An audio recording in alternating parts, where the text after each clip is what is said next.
कर्मत्वं नियतं कुरु कर्मत्वं नियतं कुरु कर्मत्वं निर्मतं कुरु कर्मत्वं नियतं कुरु कर्मत्वं नियतं कुरु कर्मत्वं कर्म ज्याय नियतं कुरु कर्मत्वं नियतं कुरु कर्मत्वं कर्म ज्यायो यकर्मण कर्म ज्यायो स्वकर्मण कर्म ज्याययो कर्मण कर्म ज्यायो यकर्मण नियतं कुरु कर्मत्वं कर्म ज्याययो यकर्मणं नियतं कुरु कर्मत्वं कर्म ज्यायो यकर्मणं नियतं कुरु कर्मत्वं कर्म ज्याययो कर्मण नियतं कुरु कर्मत्वं कर्म ज्यायो यकर्मणः शरीर यात्रा च तेन शरीर यात्रा च तेन शरीर यात्रा च तेन शरीर यात्रा च तेन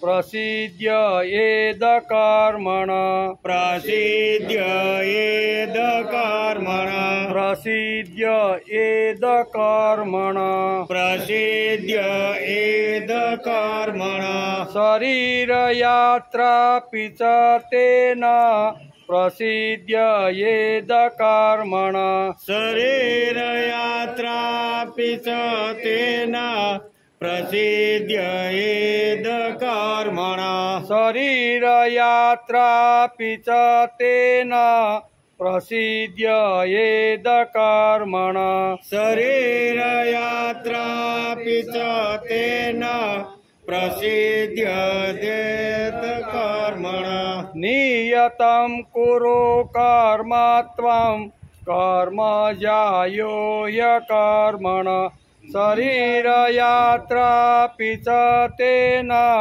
प्रसिद्ध्येद कर्मण नियतं कुरु कर्मत्वं कर्म ज्यायो यकर्मण शरीर यात्रा च तेन प्रसिद्ध एद कर्मण यज्ञार्थात् कर्मणोऽन्यत्र यज्ञार्थात् कर्मणो यत्र यज्ञार्थात् कर्मणोऽन्यत्र यज्ञार्थात् कर्मणो यत्र लोकोऽयं कर्मबन्धन लोकोऽयं कर्मबन्धन लोकोऽयं कर्मबन्धन लोकोऽयं कर्मबन्धन यज्ञार्थात् कर्मणो यत्र लोकोऽयं कर्मबन्धन यज्ञार्थात् कर्मणो नत्र लोकस्य कर्मबन्धन तदर्थं कर्म कौन्तेय तदर्थ कर्म कौन्तेय तदर्थ कर्म कौन्तेय मुक्त संग समाचर मुक्त संग समासर मुक्त संग समाचर मुक्त संग समासर तदर्थ कर्म कौन्तेय मुक्त संग समाचर तदर्थ कर्म कौन्तेय मुक्त संग समासर तदर्थं कर्म कौन्तेय मुक्त संग समाचर तदर्थ कर्म कौन्तेय मुक्त संग समासर यज्ञार्थात् कर्मणन्यत्र लोकोऽयं कर्मबन्धन तदर्थं कर्म कौन्तेय मुक्त संग समाचरन् यथार्थात् कर्मणोऽन्यत्र लोकोऽयं कर्मबन्धन तदर्थ कर्म कौन्तेय मुक्त संग समासर 8-9 સાથે नियतं कुरु कर्म त्वं कर्म ज्यायो कर्मण शरीरयात्रापि च तेन प्रसिद्ध्येद कर्मण यथार्थात् कर्मणोऽन्यत्र लोकोऽयं कर्मबन्धन तदर्थ कर्म कौन्तेय मुक्त संग समासर मुक्त संग समासर हरि ओम सुतं देवं कंसचाणूरमर्दनं देवकी परमानन्दं कृष्णं वन्दे जगद्गुरु गुरुर्ब्रह्मा गुरुर्विष्णु गुरुर्देवो महेश्वर गुरुर्साक्षात् परब्रह्म तस्मै श्री गुरुवे नमः नारायणं नमस्कृत्यं नरं चैव नरोत्तमं देवीं सरस्वती व्यासं ततो जयमुदीरयेत् ततो जयमुदीरयेत्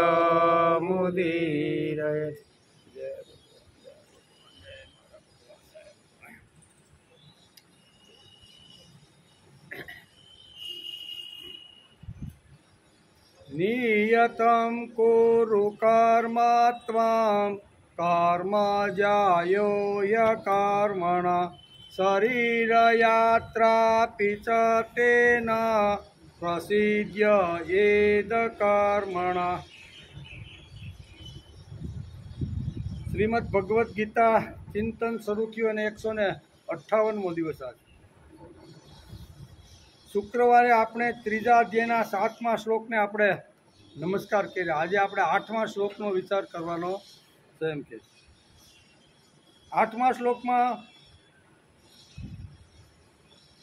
શરૂઆત કરતાં પહેલાં 7મા શ્લોકમાં ભગવાને અર્જુનને આ પ્રમાણે કીધું: હે અર્જુન, જે પુરુષ મનથી ઇન્દ્રિયોને વશમાં કરીને અનાસક્ત થયેલી કર્મેન્દ્રિયોથી કર્મયોગનું આચરણ કરે છે તે શ્રેષ્ઠ છે, તે મહાપુરુષ છે. સંતનું વર્ણન, મહાપુરુષનું વર્ણન અહીંયા 7મા શ્લોકમાં ભગવાને કર્યું.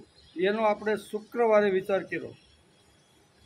શ્રીમદ ભગવદ્ ગીતા માનવને સુખી થવાની માનસ શાસ્ત્રીય જીવન કલા શીખવે છે.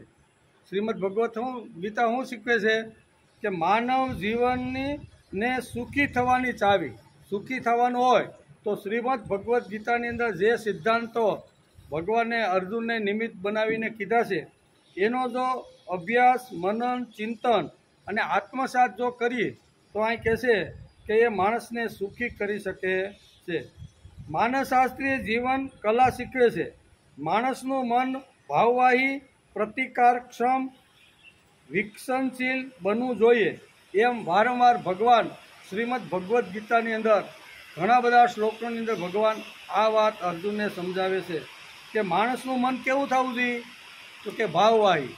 માણસનું મન કેવું થવું જોઈએ તો કે પ્રતિકારક્ષમતા માણસના મનની અંદર જે ઊભી થાય ને એવું માણસના મનને બનાવવું જોઈએ. ત્રીજી વાત છે વિકાસાર્થી મન બનવું જોઈએ. બરાબર ને? વિકાસાર્થી જેમ શરીર બને આપણું પુષ્ટ થાય એમ મનને પણ પુષ્ટ બનાવવાનું જોઈએ. એમ શ્રીમદ ભગવદ્ ગીતામાં વારંવાર ભગવાન સમજાવે છે. સુખ મેળવવાની, ભોગવવાની, પચાવવાની તેમજ જીરવાની મનમાં તાકાત હોવી જોઈએ અને આ તાકાત નિર્માણ કરવાનું કામ શ્રીમદ ભગવદ્ ગીતા કરે છે. ભગવદ્ ગીતાનું કામ આ છે. આના માટે મનની એકાગ્ર શક્તિ વધારવી જોઈએ.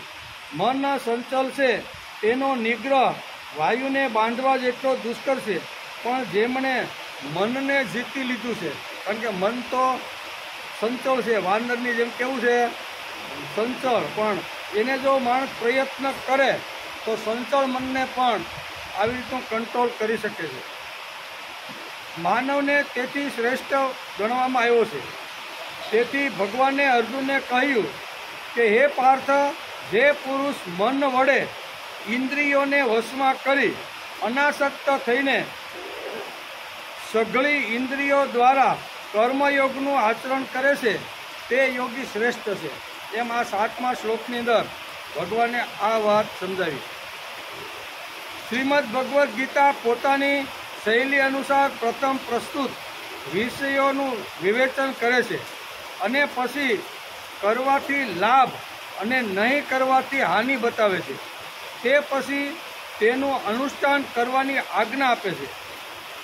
અહીં પણ ભગવાન અર્જુનના પ્રશ્ન, મને ઘોર કર્મમાં શા માટે જોડો છો, એ અર્જુનના પ્રશ્નનો ઉત્તર આપતા પહેલાં કર્મોમાં સર્વથા ત્યાગને અસંભવ બતાવે છે. પછી કર્મનો સ્વરૂપથી ત્યાગ કરીને મનથી વિષય ચિંતન કરવાને મિથ્યાચાર બતાવીને નિષ્કામ ભાવથી કર્મ કરવાવાળા મનુષ્યને શ્રેષ્ઠ બતાવે છે.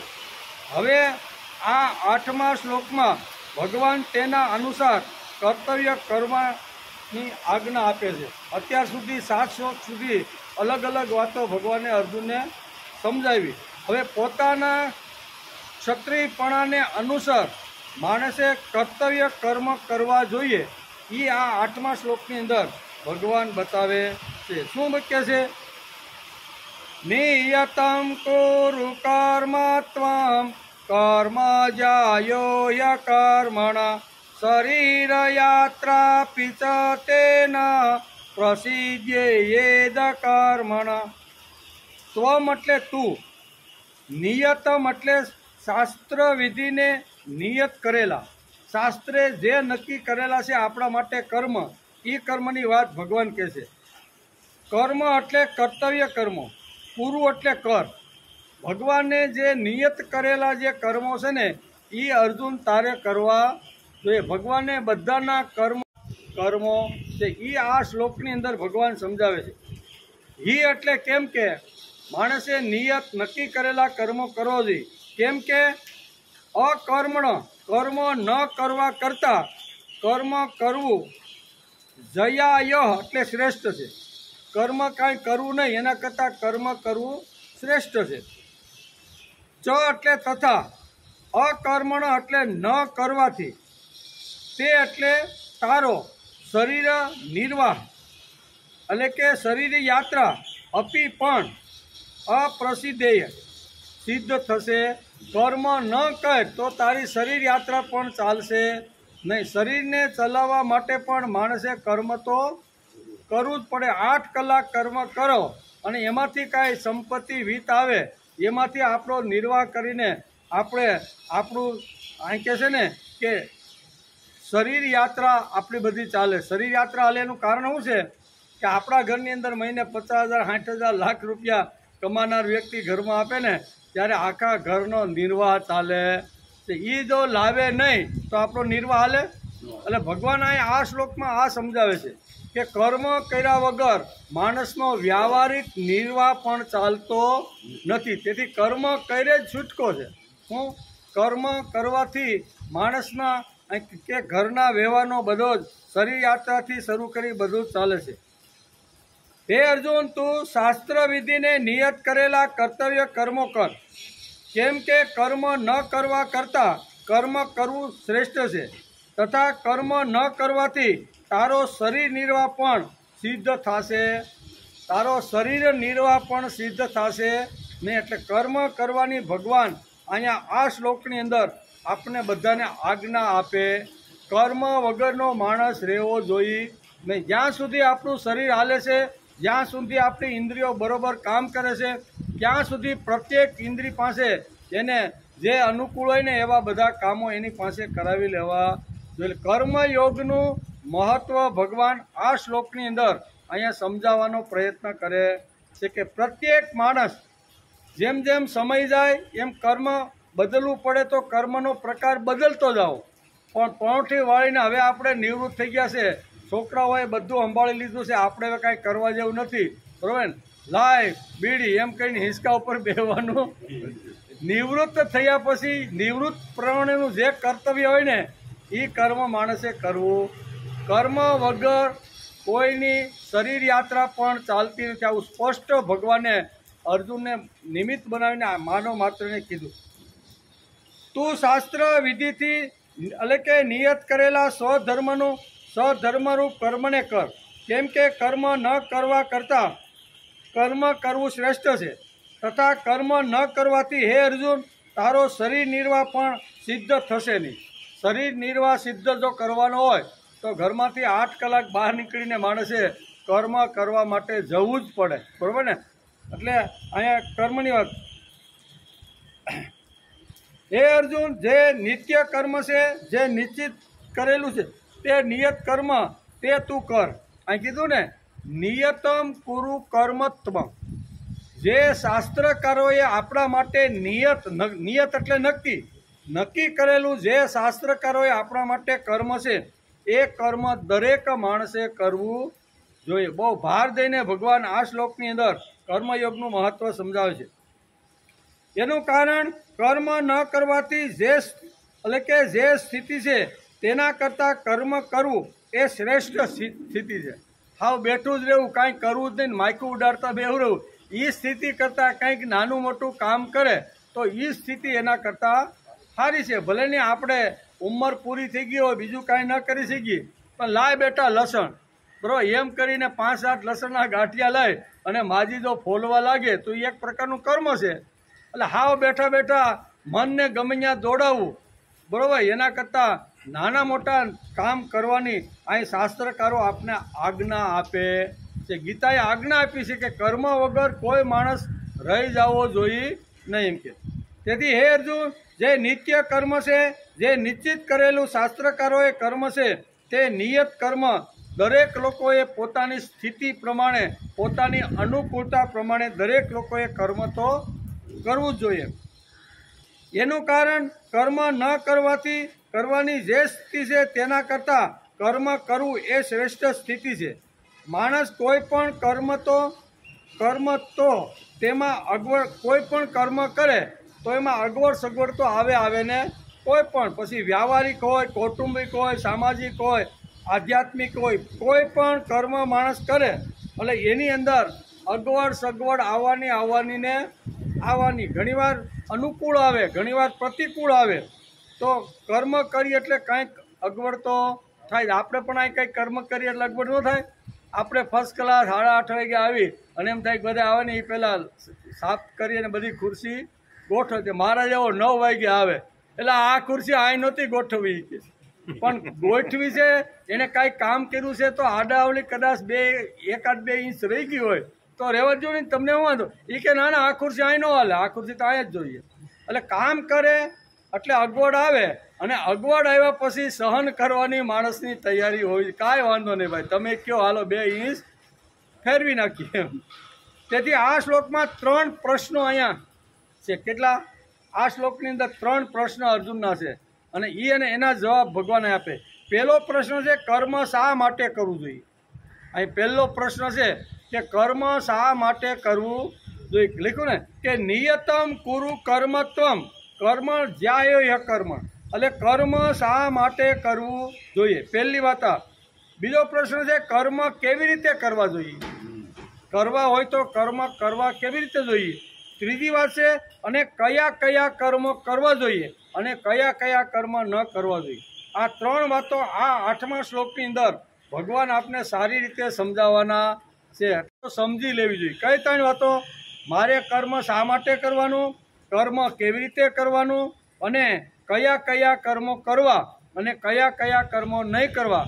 આ 3 વાતો જો આપને સમજાઈ જાય ને તો શ્રીમદ ભગવદ્ ગીતાના 3જા અધ્યાયનો 8મો શ્લોક બરોબર આપણા દિલ અને દિમાગમાં ઉતરી જાય. આટલી સરળ ભાષાની અંદર ભગવાન અહીંયા હળવું કરીને આપણે બધાને પીરસવાનો પ્રયત્ન કરે છે.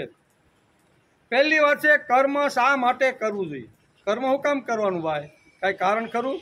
તો વિકાસાર્થે કર્મ કરવું જોઈએ. માણસનો વિકાસ થાય, બૌદ્ધિક વિકાસ થાય, આર્થિક વિકાસ થાય, સામાજિક વિકાસ થાય, આધ્યાત્મિક વિકાસ થાય, સાંસ્કૃતિક વિકાસ, અનેક પ્રકારના વિકાસો છે, બરાબર ને? એ વિકાસ થાય એટલા માટે દરેક માણસે કર્મ કરવું જોઈએ. તેથી યુવાનીની અંદર આપણે ખંભામાં થેલો નાખીને 8, 10, 15 કલાક નીકળતા જ નહીં. શા માટે? તો કે મારે ભૌતિક રીતે મારે જો સુખી થવાનું હોય ને તો મારે વિત્ત કમાવીને ઘરમાં લાવવું પડે. એટલે માણસનો ભૌતિક રીતે પણ જો વિકાસ કરવાનો હોય, આર્થિક રીતે પણ વિકાસ કરવાનો હોય, ઘરની અંદર સુંદર અને સારી સારી વસ્તુ જો લાવવાની હોય તો એના માટે માણસે કર્મ તો કરવું જ પડે. એટલે કર્મ શા માટે કરવાનું? તો એક આવે છે ભોગાર્થ કર્મ કરવું. કેવો?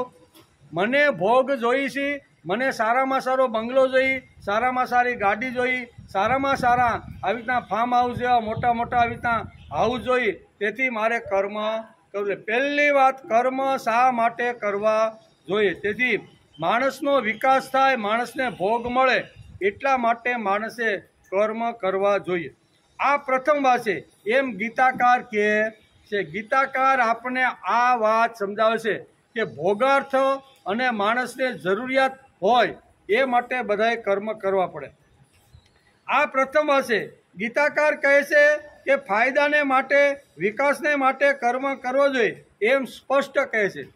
અહીંયા ભોગનો ત્યાગ કરવાની વાત શ્રીમદ ભગવદ્ ગીતા કહેતી વૈભવનો ત્યાગ કરો, પૈસાનો ત્યાગ કરો, વિત્તનો ત્યાગ કરો એવું શ્રીમદ ભગવદ્ ગીતા આપણે સમજાવતી નથી.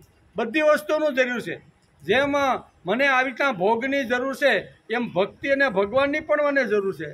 બધું સાથે રાખીને આપણે આ શ્લોકની અંદર 3 વાતો આપણે સમજાવવાના છે ભગવાન બહુ સરસ રીતે.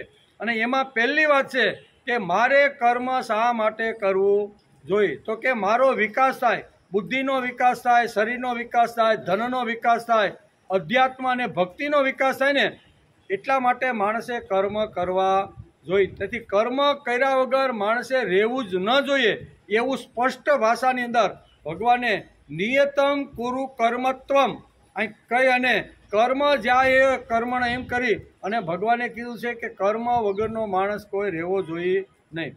તેથી વિકાસને માટે કર્મ થતું હોય તો તેની કિંમત વધી જાય છે. માણસ સવારે ઉઠે અને કેવળ શરીર ધોવાને માટે નાહશું તો ખાલી શરીર ધોવાય એમ, કર્મ પણ જો કરી તો ભગવાનને ધ્યાનમાં રાખીને કરીને તો એ કર્મ પણ આપણી ભક્તિ બની જાય છે. અહીંયા શરીરનું દ્રષ્ટાંત આપતા પાંડુરંગ શાસ્ત્રી દાદા કહે છે કે ખાલી સવારમાં 5 વાગે ઉઠ્યા, બાથરૂમની અંદર ગયા, નળ ચાલુ કર્યો અને હાબુ દઈને શરીરને તમે ધોયું એટલે ખાલી શરીર વિસરાય છે. કેવું? શરીર વિસરાય છે. પણ શરીરની સાથે જો ભક્તિને થોડોક 2 ટીપા નાખવામાં આવે તો નાવું છે ને એ પણ એક ભક્તિ બની જાય.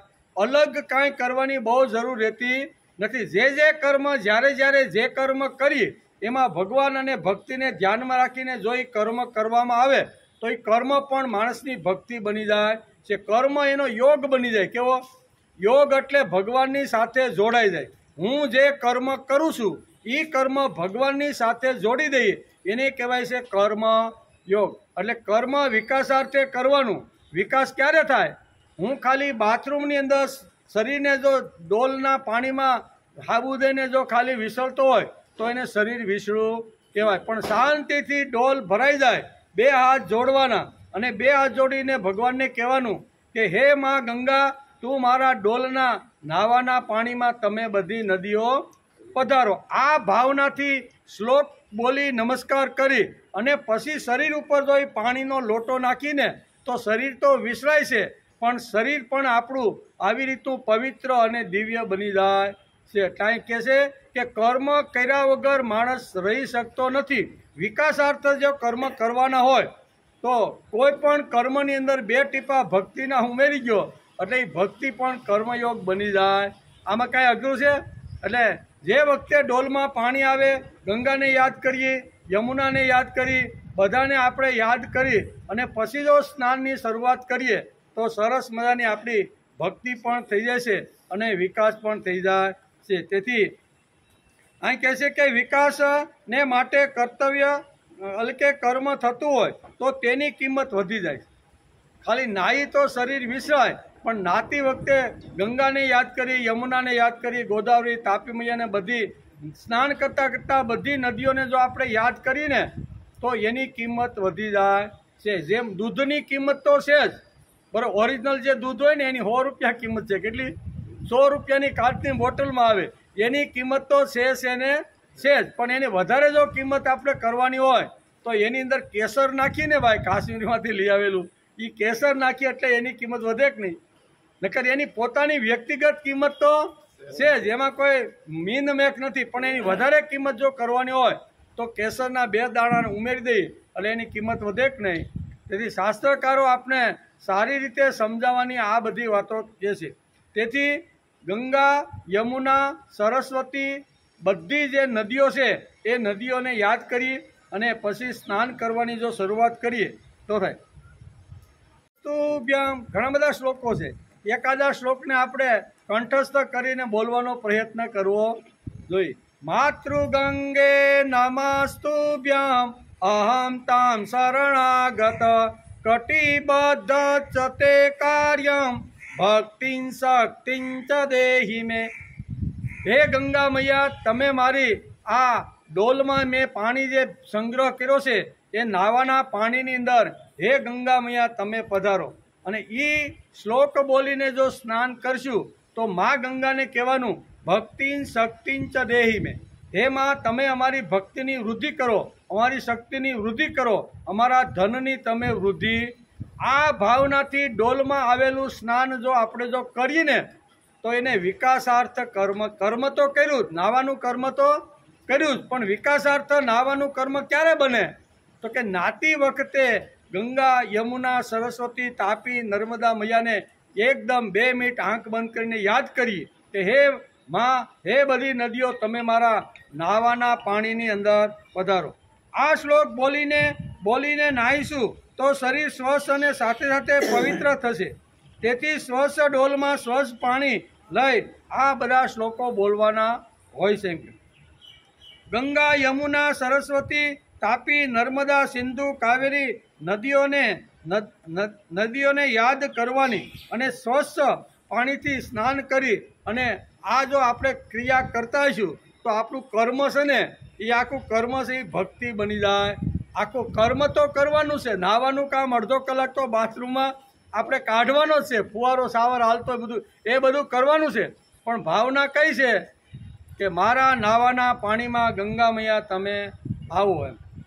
ગંગા નદીમાં, તાપી નદીમાં પાડો પણ નાય છે, ભેંસ પણ નાય છે. નાય તો બધા છે, આપણે નાહી હોતી, નાય કે નહીં, બધા નાય છે.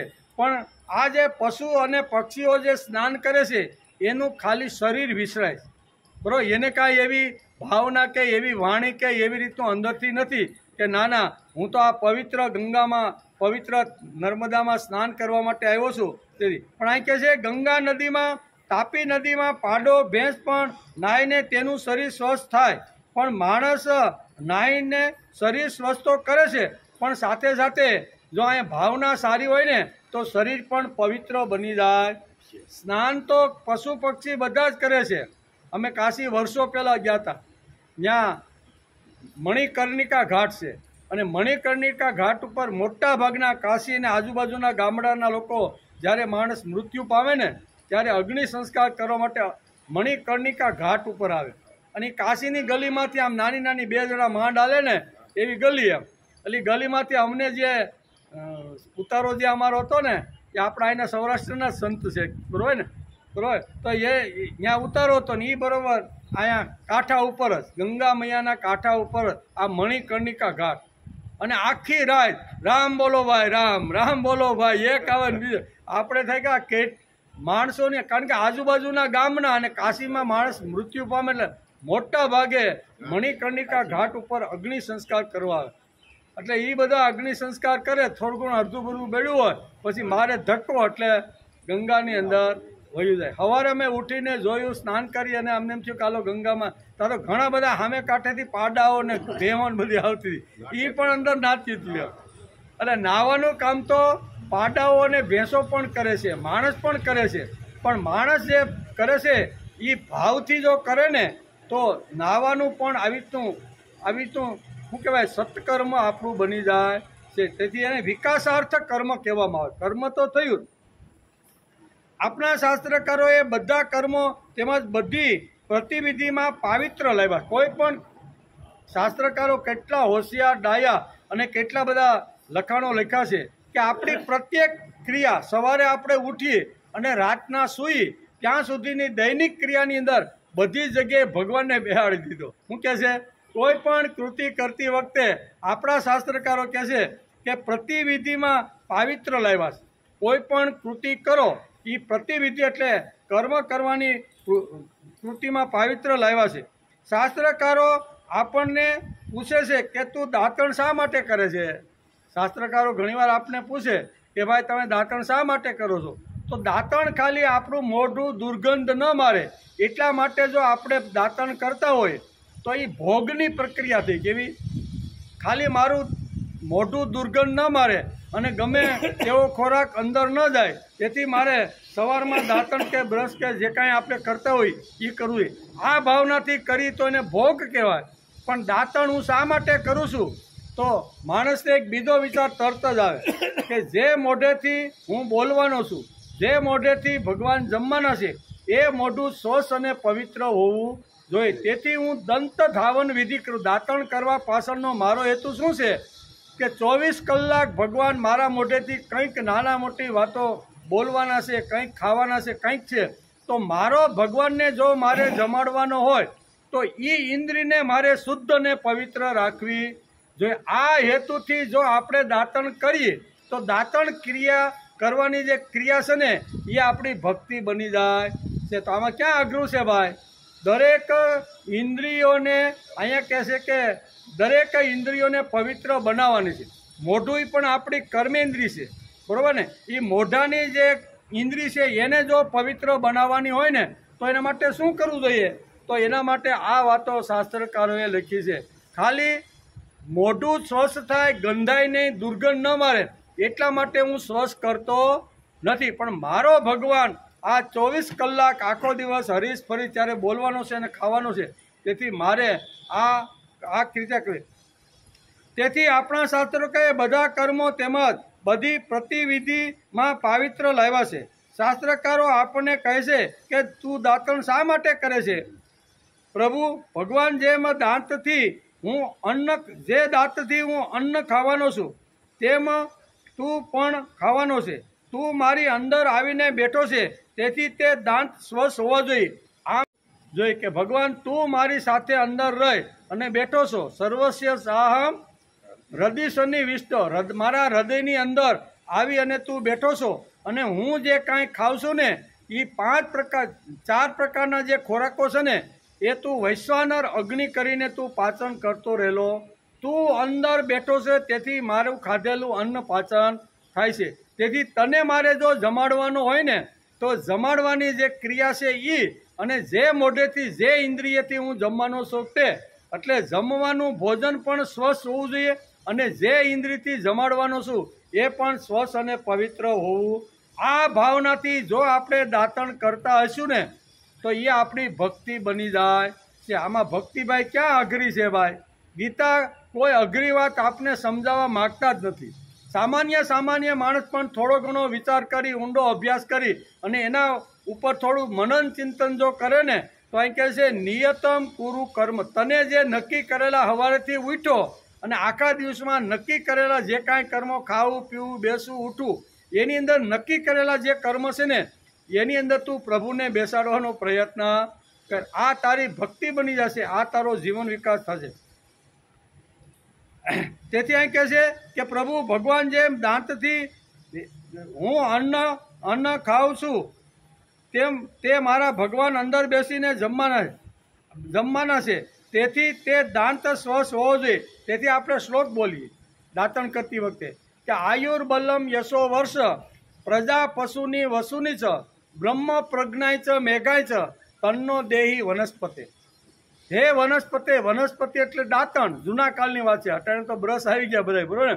પણ જૂના કાળમાં પ્રત્યેક માણસ ભારતનો હોય ને એ પ્રત્યેક માણસ વૃક્ષમાંથી આવી તો દાંતણ કાપીને રોજ સવારે દાંતણ કરતો હતો. એટલે વનસ્પતિને 2 હાથ જોડી અને જે વખતે એની પાસે યાચના કરે છે કે આયુર્બલમ યશો વર્ષ પ્રજા પશુની વસુની સ બ્રહ્મ પ્રજ્ઞાય ચ મેઘાય ચ તન્નો દેહી વનસ્પતિ. કારણ કે દાંતણ વનસ્પતિનું થાય, કાં વડવાઈનું થાય, કાં તો આવળનું થાય, કાં તો આવી રીતનું કરંજનું થાય, ઘણીવાર બાવળનું થાય. ઘણા પ્રકારના દાંતણો ભારતીય સંસ્કૃતિની અંદર છે.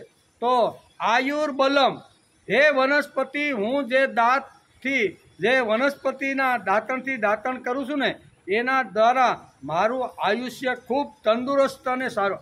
આયુર્બલમ, આયુર એટલે આયુષ્ય અને બલ એટલે શક્તિ. મારું આયુષ્ય અને શક્તિ વધારનાર હે વનસ્પતિ દેવી તું છું. કેવી? આયુર્બલમ યશો, યશ કીર્તિ બળ આ બધું વધારનાર તમે છો. એમ કરી અને 2 હાથ જોડી મોઢામાં દાંતણ નાખતી વખતે જો આ શ્લોક બોલવામાં આવે તો માણસની ભક્તિ બની જાય છે. હે વનસ્પતે, તમે આયુષ્ય, બળ, યશ, તેજસ્વીપણું, પ્રજા, પશુઓ અને ધન તેમજ બ્રહ્મને જાણવાની અને સમજવાની ઊંચી તેજસ્વી બુદ્ધિ તમે મને આપો. એમ કરી અને દાંતણ કરતી વખતે વનસ્પતિને 2 હાથ જોડીને આ શ્લોક બોલવામાં આવે છે કે અમારી દરેક પ્રકારે અમારી વૃદ્ધિ થાય, દરેક પ્રકારે અમારો જીવન વિકાસ થાય, દરેક પ્રકારે અમે સુખ શાંતિથી 100 વર્ષ સુધી હસતા રમતા કિલોલ કરતા જીવી શકીએ. તે માટે દરેક ક્રિયા પ્રભુને અર્પણ કરીને જો ભોગવીએ તો એનું પરિણામ આવે છે. તેથી આમ વિચારીને દાંતણ અથવા બ્રશ કરતી વખતે આ મંત્ર, આ શ્લોક બોલવો જોઈએ. તો જ માણસની વૃત્તિ બદલે, તો જ એનો જીવન વિકાસ થાય. 3 પ્રશ્ન હતા કે કર્મ મારે શા માટે કરવું જોઈએ? જે કર્મ કરું છું એ કર્મ કરવાથી મને શું ફાયદો થવાનો?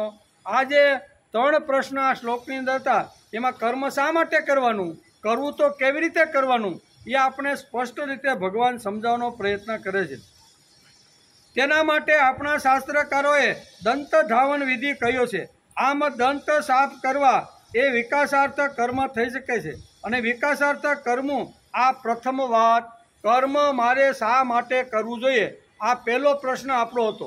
તો એ મારો વિકાસ થાય ને એ માટે મારે કર્મ કરવા. મારે જન્મ શું કહેવાય, આપણે ઘણીવાર કહીએ ને કે પાડો જન્મે, આપણે કોઈને ઘેરે જઈ ભેં વિયાણી હોય એટલે બાપા શું આવ્યું ભાઈને? તો કે પાડો આવ્યો ભાઈ, આજ જ આવ્યો હોય કે રાતના 12 વાગે બરોબર મને પણ ઉઠાડીને કામે લગાડ્યો. પછી 5-15 દી પછી પાછા ફરવા આવે. બાપા પાડો શું કરે છે? બસ પાડો તો હવે 4 પૈગે માંડ્યો છે દોડવા આટો ફેટો, અને હવે તો એને બાંધ્યા વગર રહેતો નથી. પાછો 4-5 મહિના પછી આવે. બાપા પાડો જ્યારે જ્યારે આવે અને મરે ત્યાં સુધી પાડો ને પાડો રે. એટલે આપણે જન્મા પછી પાડો ને પાડો રહેવાનો નથી. ભેંસ જન્મે અને એને જો પાડી આવે ને તો આપણે કહીએ શું આવ્યું ભાઈ? પાડી આવી. પછી થોડુંક મોટું થાય એટલે શું કહીએ આપણે? ખડાયું ભાઈ. ખડાયું થાય પછી આપણે થોડાક 2-3 વર્ષ જઈને પૂછી હું તો કે હવે તો ભેંસ બરોબર હાઈ ક્લાસ થઈ ગઈ. એની બદલે કે નહીં, પાડીમાંથી ખડાયું ને ખડાયામાંથી ભેંસ, આમ એની 3 પ્રકારની જે બદલે છે ને એ પાડામાં બદલતી. પાડો તો જન્મે જ તે અને 2 વર્ષનો થાય તો એ ને પાછો ઘરડો થઈને મરે તો બાપા શું થયું? એ કે પાડો 18 વર્ષ જીવો, હવે તો એ મરી ગયો. જન્મો ત્યારે પાડો, વચ્ચે પાડો અને મર્યો તોય. એટલે માણસે પોતાના જીવન વિકાસ માટે કર્મ કરવું. ભગવાને તો માનવ જીવન આપણે આપી દીધું છે. એ આપ્યા પછી એવું ને એવું લઈને મારે ભગવાન પાસે જવાનું નથી. એની અંદર કાંઈક ગુણો લાવવાના છે, એની અંદર કાંઈક સારી વાતો ઉગાડવાની છે. અને સારી વાતો લાવવા માટે આપણે બધા રોજ 2 કલાક આવી રીતનો શું કહેવાય પ્રયત્ન કરી, સાધના કરી છે. આપણી સાધના છે, આપણું તપ છે. અને આવા તપની અંદર થોડીક આવી રીતનું ઘણી બધી વાતો છે. તેથી બીજું, કર્મેન્દ્રિય, જ્ઞાનેન્દ્રિય અને મન, આ ત્રણેની સંવાદિતા ઊભી કરીને કર્મ કરવું જોઈએ. કર્મ કેવી રીતે કરવું જોઈએ? આ એક પ્રશ્ન હતો. કર્મ કરવાનું તો ખરું જ, પણ કર્મ કેવી રીતે કરવાનું? તો ગીતાકાર કહે છે કે કર્મેન્દ્રિય, જ્ઞાનેન્દ્રિય અને મન, એ ત્રણેની સંવિદાતા ઊભી કરીને કર્મ કરવું. આ ત્રણેનો પાકો ભાઈબંધ દોસ્તી થવી જોઈએ, ત્રણની. અને પછી જે કર્મ કરવામાં આવે ને એમાં કાંઈક ઓર મજા છે. નહીતર કર્મયોગ કાંઈક જુદી તરફ ખેંચતો હોય, જ્ઞાન યોગ કાંઈક જુદું કહેતો હોય, મનના ઘોડા વળી બીજે કાંઈક લઈ જતા હોય. એ ત્રણેય બધા કેવા છે? તગડે ને સગડે છત્રી જેવા છે. છત્રીને આ કરો એટલે આ બાજુ મોઢું, સગડો આમ કરો એટલે એ કોઈને મેળ નહીં, મેળ વગરનું નહીં.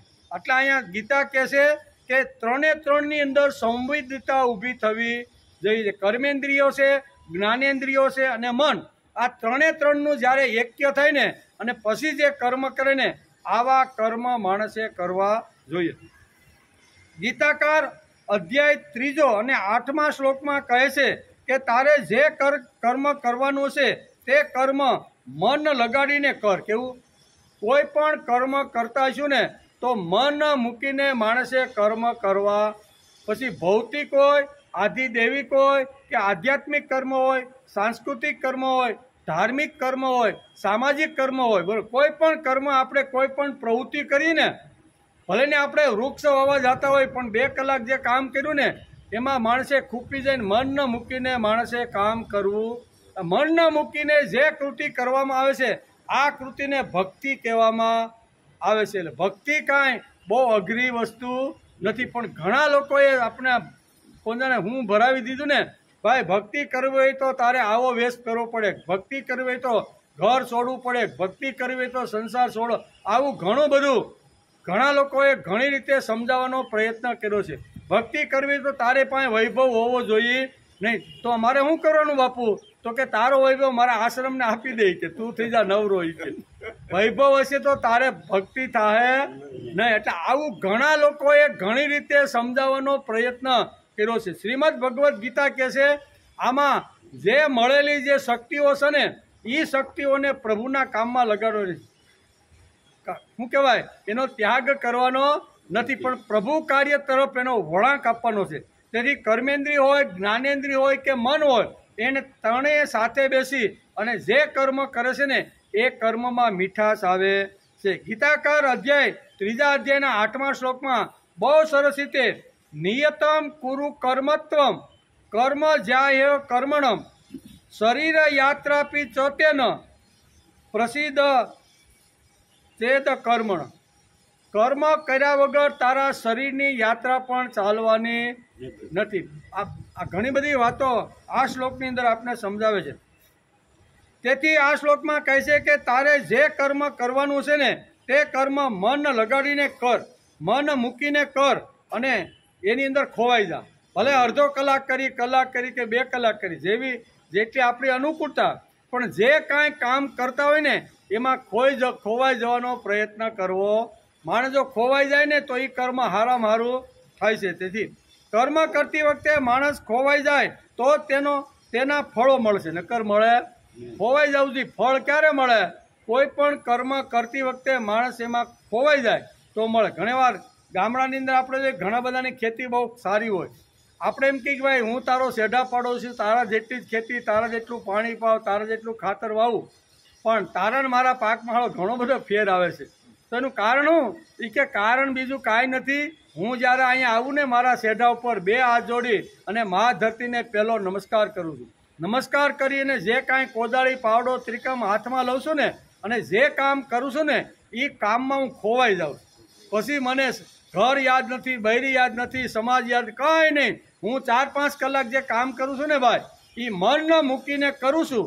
તેથી ભગવાનને મન મૂકીને જે કાંઈ કર્મ કરે એના ફળ હંમેશા સારામાં સારા આવે ને આવે. બોલા ભાઈ કે હું આવું છું ખરો, પણ હું આવું તો કાંઈ કરતો, મારું મન તો રોડ ઉપર વાહનો નીકળતા હોય, ઘડીવાર ન્યા જાય, ઘડીવાર આમ થાય કે 10 આવે, ચા પાણીની ટબુડી આવશે ક્યારે, ઘડીક આમ જાય, બહાર થાય તો ક્યારે ભૂખ લાગી છે, ભથવારી આવી કે નહીં. જો આવું કરતા હોય ને કામ કરતા હોય તો એનું પરિણામ બરોબર આવતું.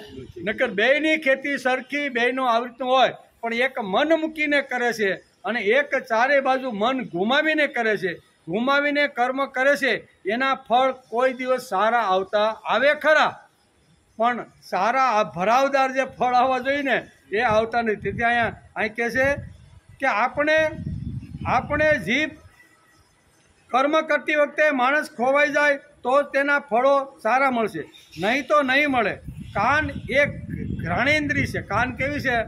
સાંભળવાની આપણી ઇન્દ્રિયો. આપણે 5 જ્ઞાનેન્દ્રિય, 5 કર્મેન્દ્રિય. આપણે શુક્રવારે વિચાર કરતા હતા કે આ બધી જ જે ઇન્દ્રિયો છે એના ઉપર મનનો કાબુ આવે, અને મનનો કાબુ આવે પછી બધી ઇન્દ્રિયોને કર્મની સાથે એટલે કે ભગવાનની સાથે જોડી દે, કર્મયોગમાં જોડી ગયો તો આ શ્રેષ્ઠ કર્મ અને શ્રેષ્ઠ સારામાં સારા ફળ આવશે.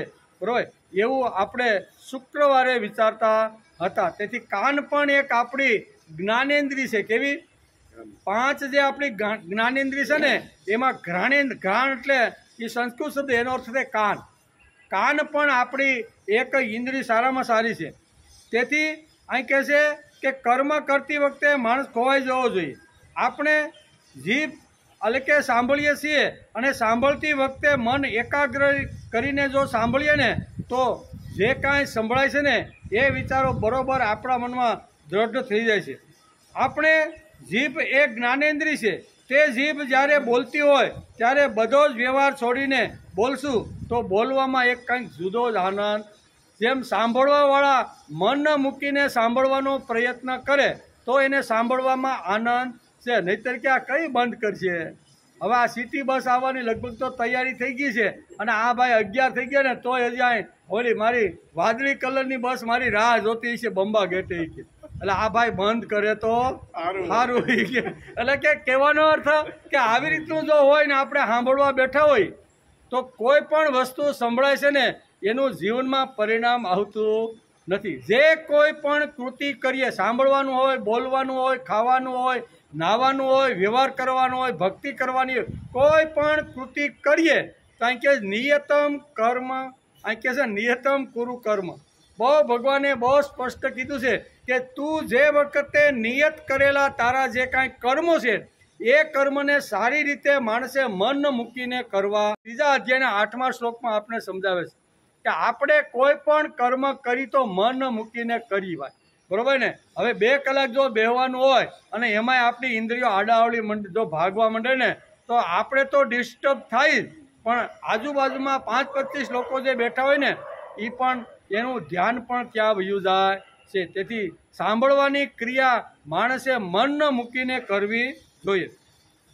તેવી રીતે સાંભળતી વખતે મન અને ઇન્દ્રિયો ગમે ત્યાં રખડતા હોય, ગમે ત્યાં ભટકતી હોય તો જ્ઞાન અને સમજણ માણસના જીવનમાં ઊભી થતી નથી, વિકાસ થતી ને. ઘણા કહે ને કે અમે 10 વર્ષ જાય છે પણ ફેર કેમ ન પડ્યો? ન જ પડે. 50 વર્ષ સુધી તો સાંભળી રાખ ને ગીતા, તો ફેર પડે તો પૈસા પાછા પડે જ નહીં. ફેર ક્યારે પડે? અહીંયા 7 દિવસ સુધી પરીક્ષિત રાજાએ અહીંયા સુખદેવજીના મુખારવિંદમાંથી 7 દિવસ સુધી નોન સ્ટોપ બરાબર અયાચક વ્રત લીધું અને અહીંયા પણોઠી વાળીને બેસી ગયા અને 8 દિવસ સુધી અહીંયા સુખદેવજી મહારાજ કહેતા ગયા ગંગા નદીના કિનારે અને સાઈ સૂસની જેમ પરીક્ષિત રાજા એની પાસેથી જે વાતો તેની ખેંચતો ગયો અને 7મા દિવસે એ મુક્તિનો આવો અધિકારી બની ગયો. ભાઈ 7 દિવસમાં એને મુક્તિ મળી હોય બરાબર ને, તો આપણે તો 10 વર્ષથી સાંભળીએ છીએ તો આપણે તો વહેલી મુક્તિ મળી જવી જોઈએ ને, પણ આપણને મળતી નથી. એનું કારણ શું છે?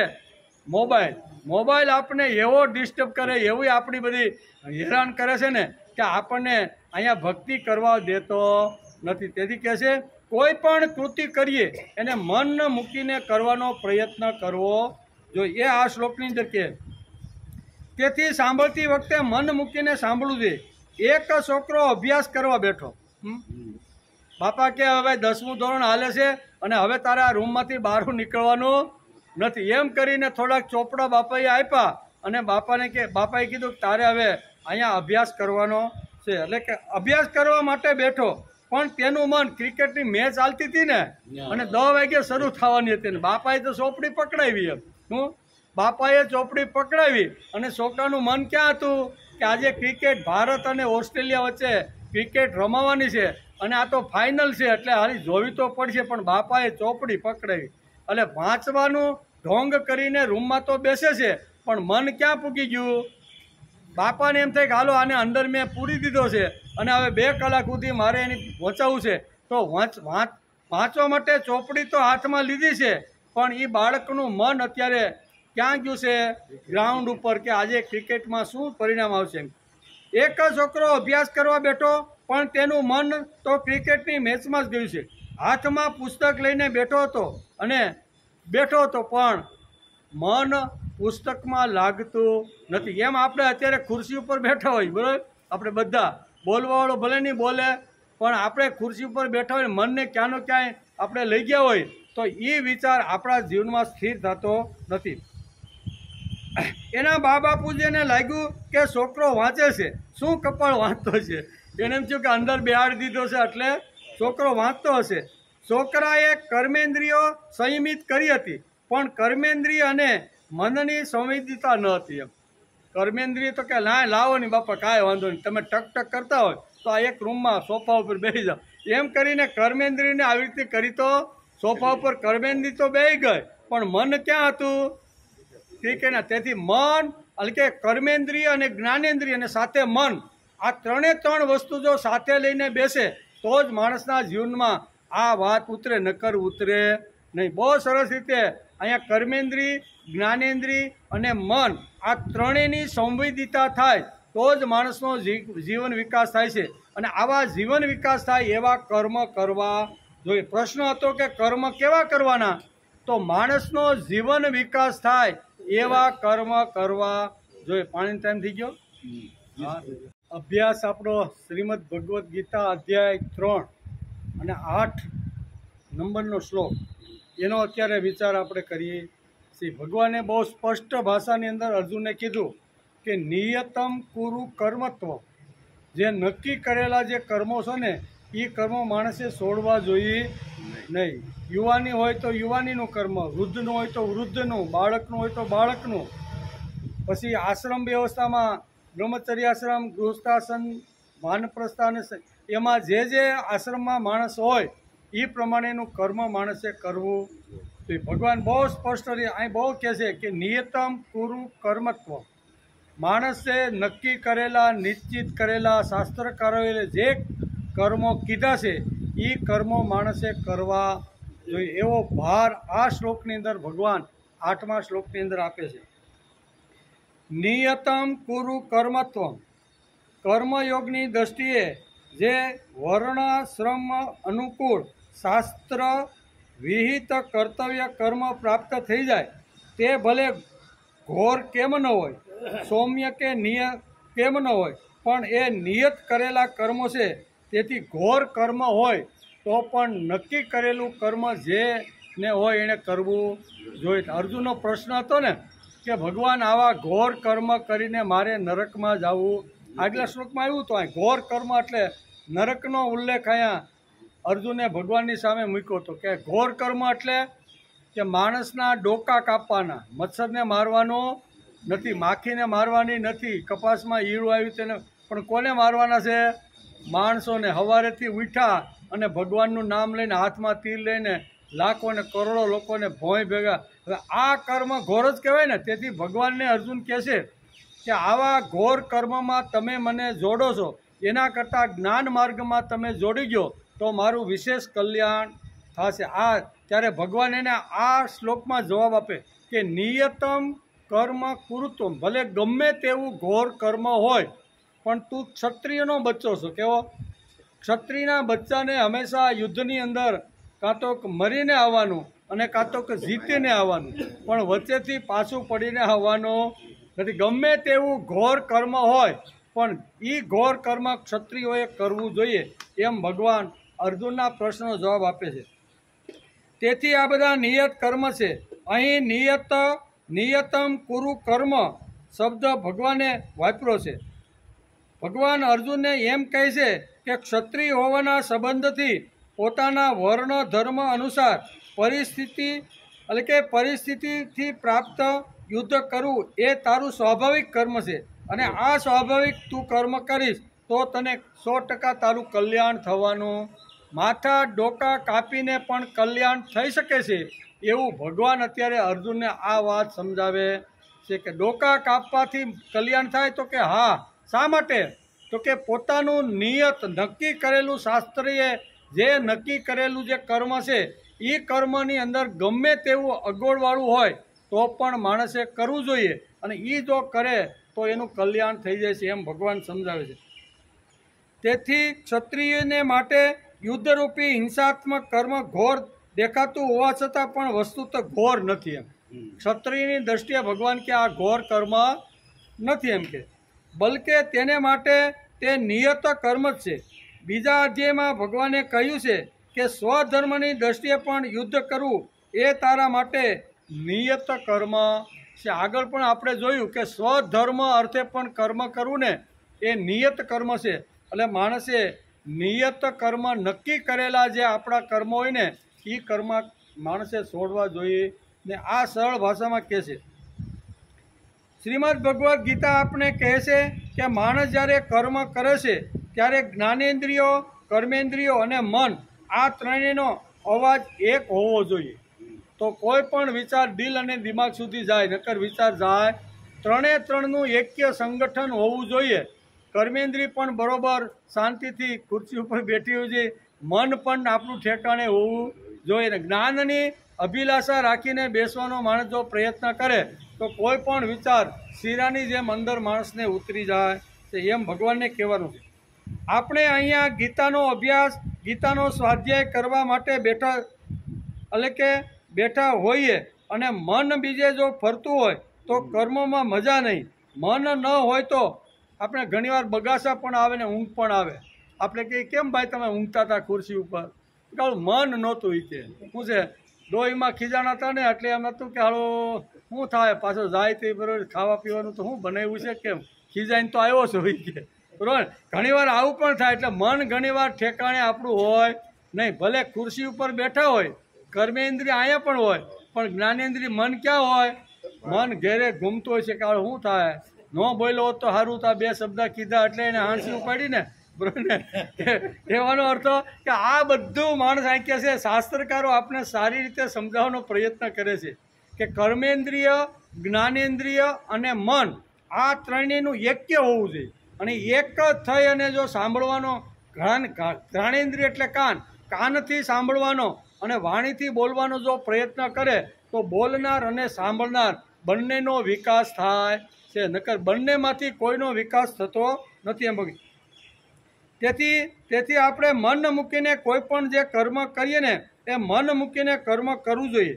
જમતી વખતે પણ મન સાથે જોઈએ તો જ જમવાની અંદર આનંદ આવે. જમવા આપણે 12-12:30 બેસી ત્યારે જે થાળીમાં આપણે પીરસ્યું હોય, ભગવાનને યાદ કરી નમસ્કાર કરીએ એટલે પ્રસાદ બની જાય. અને એ પ્રસાદ જમતી વખતે આપણું મન પણ ખોરાકની અંદર હોવું જોઈએ. પદાર્થોની અંદર જો મન હોય ને તો પણ જીભને શું કહેવાય વાગોળતી વખતે બહુ જ આનંદ આવે છે. નહીંતર બધું ખવાઈ ગયું અને પછી એમ કહી આજે શેનું શાક બનાવ્યું હતું, ભલે તમે તો ખાઈ ગયા, આ બીજી વાર તમે લીધું, સમસો ભરીને બીજી વાર તો આપ્યું પણ ગયું હતું ક્યાંક ને કે લાઠી પૂગી ગયું છે. ઓલા ખેડૂતને કહીને આવ્યો છો, કાલ ફોન મેં કર્યો હતો કે ભાઈ હીરું હોય તો જરીક દવા છાંટી દઈએ, આજે પાછો લાઠીએ જઈને દવા લાવ્યો છે કે કેમ.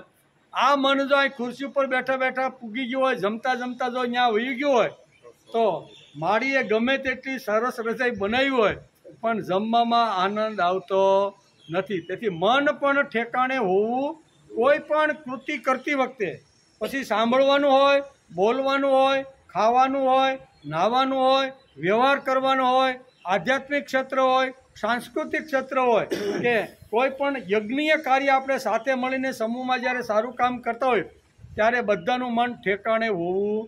બહુ સરસ રીતે આ શ્લોકની અંદર આ બધી વાતો આપણે ભગવાન અર્જુનને માધ્યમ રાખીને સમજાવવાનો પ્રયત્ન કરે છે. ત્યાર પછી કહે છે કે જમતી વખતે પણ મન સાથે જોઈએ તો જમવામાં આનંદ આવે. મન અસહકાર કરે તો જમવાનો આનંદ ન હોય. ગમે તેટલી સરસ રસોઈ બનાવી હોય પણ મન ગમે ત્યાં ઠેકડા મારતું હોય તો એનો આનંદ મળતો નથી. કેટલાક લોકોને કૂકડાની જેમ જમવાની ટેવ હોય. કેટલા કૂકડું જમે ને, કબૂતર, આપણે કબૂતરને સવારમાં ચણ નાખો ને જે રીતે જમતા ને કેમ જમે, ફાટ ફાટ ફાટ ફાટ ફાટ, એને કાંઈ વાગોળવાનું કે કાંઈ હોય, ફટોફટ જમી જ લેવાનું. એમ ઘણીવાર આપણને એમ થાય 5 મિનિટમાં આપણે જમી લઈએ. શાંતિથી 15-20 મિનિટ શાંતિથી એકદમ મન ઠેકાણે રાખીને જમવાનો પ્રયત્ન કરવો જોઈએ. કેટલાક લોકોને કૂકડાની જેમ જમવાની ટેવ હોય, તેઓ ઝડપથી ખાઈ લે એટલે તેને જમવાના પદાર્થોમાં સ્વાદ કે આનંદ રહેતો નથી. શું ખાધું તે પણ યાદ નહીં. ઇન્દ્રિયો, મન અને બુદ્ધિનો સહકાર સાધીને કામ કરો. આમ ગીતા આ શ્લોકમાં કહે છે. મન, બુદ્ધિ, ઇન્દ્રિયો અને જ્ઞાનેન્દ્રિય અને કર્મેન્દ્રિય આ બધાને સાથે રાખી અને કોઈ પણ કૃતિ કરવામાં આવે તો એ કર્મની અંદર પણ આનંદ આવે છે. એમ કે નિયતમ કુરુ કર્મત્વમ, કર્મ જ્યાં એ કર્મણ. બહુ સરસ રીતે ભગવાન આ શ્લોકની અંદર સમજાવે છે કે હે અર્જુન, શાસ્ત્ર વિધિએ નિયત કરેલા કર્તવ્ય કર્મો તું કર. કેવા આપણા શાસ્ત્રોએ જે પ્રમાણે નક્કી કરેલા અલગ અલગ વર્ગને છે, બ્રાહ્મણ, ક્ષત્રિય, વૈશ્ય, શૂદ્ર હોય, પછી આવી રીતનો આશ્રમ વ્યવસ્થા હોય, બરાબર. આશ્રમમાં બ્રહ્મચર્યાશ્રમ, ગૃહસ્થાશ્રમ, વાનપ્રસ્થાશ્રમ અને સંન્યાસાશ્રમ, વર્ણાશ્રમ પ્રમાણે શાસ્ત્રકારોએ જે નિયત કરેલા જે કર્મો છે ને એ પ્રમાણે જો માણસ કર્મ કરે તો એના ફળ સારામાં સારા આવે. આપણે હોય બ્રહ્મચર્યાશ્રમમાં, 17-18 વર્ષનો યુવાન છોકરો હોય છે કેમાં, તો કે બ્રહ્મચર્યાશ્રમમાં છે. અને ઘોડા એ અહીંયા કામનાના, વાસનાના અને આવી રીતના બધા ભોગના જો કરતો હોય તો એક આશ્રમમાંથી બીજા આશ્રમમાં એનું મન ઠેકડા મારતું હોય તો એને બ્રહ્મચર્યાશ્રમમાં આનંદ મળતો નથી. બ્રહ્મચર્યામાં તો મારે આવી રીતનું વ્રત લઈ, બરાબર, બ્રહ્મચર્યનું વ્રત પાલન કરી અને મારે 25 વર્ષની ઉંમર સુધી વિદ્યા અને જ્ઞાન પ્રાપ્ત કરવાનું છે. આ એનું નિયત કરેલું, નક્કી કરેલું કર્મ છે. એ નિયત કર્મમાંથી ઠેકડો મારી અને 15-16 વર્ષે જો ઠેકડો મારીને ગૃહસ્થાશ્રમમાં જો મન વયું જાય, બરાબર, બાપાએ મારા સારું કેવી છોકરી ગોતી છે, રૂપકડી હશે કે નહીં, વેકેશન પડશે ને બાપા કંઈક જરીક જોઈએ. હવે આ બધું જો મનની અંદર ભણતી વખતે, અભ્યાસ કરતી વખતે જો ઘૂસી જાય તો શું થાય છે, એ કર્મ સારી રીતે થતું નથી. તેથી શ્રીમદ ભગવદ્ ગીતા કહે છે કે નિયતમ કર્મ કૃત, એટલે નક્કી કરેલા જે નિયત કરેલા કર્મો છે ને એ માણસે મન મૂકીને સારી રીતે દિલ અને દિમાગને સાથે રાખીને કર્મ કરવા જોઈએ. કોઈ પણ કર્મ હોય તો સારી રીતે તો જ થાય, સારા ફળો તો જ એની અંદર આવે. એમ કે તેથી અહીં કહે છે કે ગીતાકાર કહે છે કોઈ પણ કર્મ કરતી વખતે મન, ઇન્દ્રિયો અને બુદ્ધિનો સહકાર હોય તો સારામાં સારા કર્મો થાય. અશક્ત સ વિશિષ્યતે. આ શ્લોકમાં બહુ સરસ અનેક વાતો લખી છે. અશક્ત થઈને કર્મ કરો. આગળ આપણે 7મા શ્લોકમાં જોતા ને, અશક્ત એટલે શક્તિ વગરનો નહીં, એમાં સકોરિયો સ આવે એટલે શક્તિ વગરનો, તાકાત વગરનો, કોઈ ધક્કો મારો તો પડી જાય, એ સકોરિયો સ આવે એટલે એવો. પણ અહીં સગડીનો સ વાપરો છે. સગડીનો સ વાપરો છે એનો અર્થ થાય છે અનાસક્ત થઈને મન મૂકીને કર્મ કરો. અનાસક્ત, કોઈ પણ પ્રકારની આસક્તિ રાખ્યા વગર જે કર્મ કરવામાં આવે છે એને શ્રેષ્ઠ કર્મ કહેવામાં આવે. એમ આ ભગવાને આગલા શ્લોકમાં આપણે જોતા હતા. અહીંયા પણ ભગવાન નિયતમ કુરુ કર્મત્વમ કહી અને અહીંયા બહુ સરસ રીતે અર્જુનને સમજાવે છે કે નક્કી કરેલા કર્મનો માણસે ત્યાગ કરવો જોઈએ નહીં. કર્મમાં મન હોવું જોઈએ, પણ સાથે સાથે અશક્ત સ વિશિષ્યતે, એટલે કે અશક્ત થઈને કર્મ કર.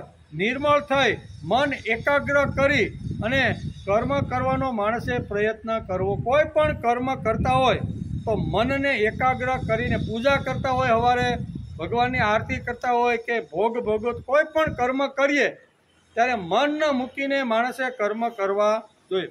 આવી મહત્વની વાત શ્રીમદ ભગવદ્ ગીતા 3 અધ્યાયના 8મા શ્લોકમાં સમજાવે છે. ત્રીજું કામ શું? ત્રીજો પ્રશ્ન, કામ શું કરવાનું, કેવા કામ કરવાના, કર્મ શા માટે કરવું જોઈએ, કર્મ કેવી રીતે કરવા જોઈએ અને કયા કયા કર્મ કરવા જોઈએ. આ 3 પ્રશ્નો આપણે શરૂઆતમાં જોતા હતા કે આ શ્લોકની અંદર કર્મ શા માટે કરવું જોઈએ, કર્મ કેવી રીતે કરવું જોઈએ અને કયા કયા કર્મ કરવા જોઈએ. એ 3 પ્રશ્ન જો આપને સમજાઈ જાય તો આ શ્લોક આપને બહુ સરળ રીતે સમજાઈ જાય કે. તેથી આ પ્રશ્નો આવ્યા તો ગીતા કહે છે કે નિયતમ કર્મ કૃત, કહે છે નિયતમ કુરુ કર્મત્વમ. શાસ્ત્રકારોએ નિયત કરેલું હશે તે કર્મ કર. એટલે કે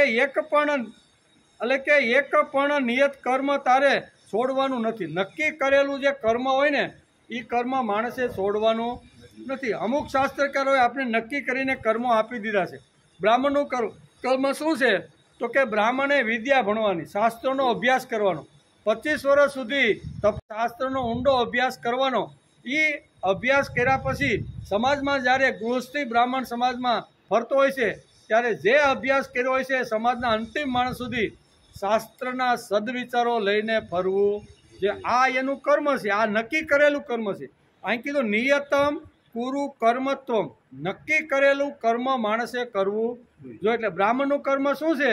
જ્ઞાન પ્રાપ્ત કરવાનું, વિદ્યા પ્રાપ્ત કરવાની. આવી રીતના જે કાંઈ દુનિયામાં સારી સારી વાતો છે એ જ્ઞાનની ઉપાસના કરી અને બધું જ જ્ઞાન એને મેળવવાનું, આ કામ બ્રાહ્મણો છે.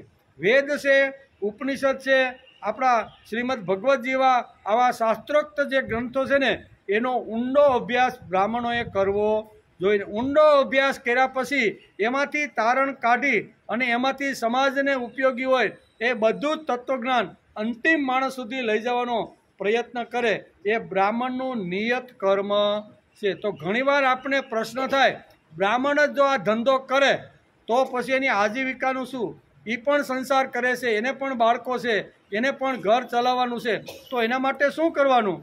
ત્યારે શાસ્ત્રકારો કહેશે કે બ્રાહ્મણનું નક્કી કરેલું કર્મ, નિયત કરેલું કર્મ જો એ કરતો હોય તો સમાજની ફરજ આવે કે એ પોતાના ધંધા માટે, પોતાની નોકરી માટે કોઈ દિવસ સમય વાપરતો નથી. રાત દિવસ એની સાંકડી ખટખટ કરતી અમારા બાળકોની પાસે આવે છે, એની પાસે બેસે છે, વાર્તાઓ કરીને સંસ્કાર આપવાનું કામ કરે છે. રાત્રે અમારા યુવાનો પાસે આવીને આ બ્રાહ્મણ બેસે છે અને યુવાનની અંદર અસ્મિતા જાગૃત થાય એવા તેજસ્વી વિચારો. રાત દિવસ બ્રાહ્મણ પોતાના સ્વાર્થનો વિચાર કર્યા વગર રાત દિવસ આવી રીતનું નક્કી કરેલું કર્મ કરે છે. અને નક્કી કરેલું કર્મ જો આવી રીતનું કરતો હોય તો એ કમાવા માટે તો ક્યાંય જાતો નથી. તો શું કરવાનું? તો સમાજે એનું ધ્યાન રાખવું જોઈએ. સમાજ કહેશે કે અમને તો ટાઈમ નથી ખેતી કરવામાંથી ઊંચા આવતા નથી, વેપારમાંથી ઊંચા આવતા નથી, નોકરીમાંથી ઊંચા આવતા નથી, તેથી બાળકો પાસે બેસીને અમે સંસ્કાર આપી શકતા નથી. તેથી જૂના કાળની અંદર સંસ્કાર આપવાવાળો એક આપણા શાસ્ત્ર જુદો આખો વર્ગ ઊભો કરી દો. કેવો? એને સમાજમાં સંસ્કાર જ સિંચન કરવાનું, બીજું કાંઈ કરવાનું. આપણા બુદ્ધિશાળી શાસ્ત્રકારો અને આપણા ઋષિઓ કેવા એટલા હતા કે એને એક આવો સમાજ આખો નક્કી કરીને કે આ સમાજે બીજું કાંઈ કરવાનું નહીં. નક્કી કરેલું કર્મ સમાજના અંતિમ માણસ સુધી જે ભણ્યો છે ને, વેદ, ઉપનિષદ, ગીતાના સત્ય સિદ્ધાંતો જે એને હાથમાં રાખીને એ જ વાત સમાજના અંતિમ માણસ સુધી લઈ જાય. બાળકો છે, બહેનો છે, ભાઈઓ છે, યુવાનો છે, વૃદ્ધો છે, એની પાસે રાત દિવસ ફરતો હોય તો ભાઈ ધંધો તો કરતો નથી, નોકરી કરતો નથી, ખેતી કરતો નથી, વેપાર કરતો નથી, એને પણ 4-5 જણા ભામ વાહ લાગી છે, બરોબર ને? તો હવે એને ભણાવવાના, એનું પોષણ શું કરવાનું? તો એ કાળની અંદર અહીંયા સમાજ એનું ધ્યાન રાખતો હતો. બ્રાહ્મણનું જીવન દક્ષતાથી ચાલે, એને કોઈની દાઢીમાં હાથ નાખવો ન પડે, લાચારી ન કરવી પડે, એટલે સમાજનો જે બીજો વર્ગ જે છે ને એ દક્ષ બનીને એને આપતો હતો, એને દક્ષિણા કહેવામાં. બ્રાહ્મણનું જીવન પણ દક્ષતાથી ચાલવું જોઈએ, લાચારીથી નહીં. કેવું? દક્ષથી એનું જીવન ચાલવું જોઈએ. તેથી દક્ષતા રાખીને સમાજનો વર્ગ છે ને એના ઘેરે ઘઉં હોય તો ઘઉં, જુવાર હોય તો જુવાર, આપણા ઘેરે શાકભાજી હોય તો શાકભાજી, દૂધ હોય તો દૂધ. અને જૂના કાળ હમણાં સુધી આપણે ખબર ત્યાં સુધી માખણ શ્રાવણ મહિનાની અંદર આખો મહિનો શ્રાવણ મહિનામાં માખણ જાતું જ નહીં એની ઘેરે. તો ધીમે ધીમે સમાજ બગડતો ગયો, તો માખણ ઉઘરાવવા માટે પછી જવું પડે હું ઘેરે ઘેરે. નકર પહેલાં આ બધું એમને ઘરે પહોંચી જતું હતું અને એમાંથી એનો આખો નિર્વાહ ચાલતો હતો. ધીમે ધીમે કહેવાય તો નહીં, પણ પોતે પોતાનું કર્મ ધીમે ધીમે જ્યારે ભૂલે અથવા ઘસાઈ જાય ને, બરોબર, ત્યારે પછી સમાજની અંદર પણ પરિવર્તન આવે અને સમાજ પણ એવો થતો જાય છે. પછી માગવા જવું પડ્યું અને હવે તો માગવાનું બંધ થઈ ગયું છે. જો આપણા જમાનામાં તો હતું, બ્રાહ્મણ આવે સવારના પોરો, શ્રાવણ મહિનો હોય, આવો દાદા આવો, પાય લાગી એમ કહીને બેસાડી, કોફી ઓફી પાઈ, માખણનો એક આપી, દૂધની ટબુડી, આ બધું શું છે ભાઈ? આપણા છોકરાને જેમ ઘી દૂધ મળે એમ એના દીકરાને પણ મળવું જોઈએ. પણ જૂના કાળમાં બ્રાહ્મણનું જીવન દક્ષતાથી ચાલે, એટલે દક્ષતાથી એને ઘેરે પહોંચાડવાનો પ્રયત્ન કરતા હતા. ધીમે ધીમે કળિયુગનો પ્રવેશ થયો, બધાની અંદર બગાડો બધાની અંદર આવ્યો થોડો થોડો, બરોબર ને? કોઈ માણસ પોતાનું કર્તવ્ય કર્મ ભૂલી ગયો અને કોઈ પછી પોતાની ફરજ ભૂલી ગયો. એટલે ફરજ અને કર્તવ્ય બે ભૂલાય તો શું થાય એ અત્યારે આપણે જોઈ રહ્યા છીએ. તેથી જૂના કાળમાં આ બધી વાતો હતી.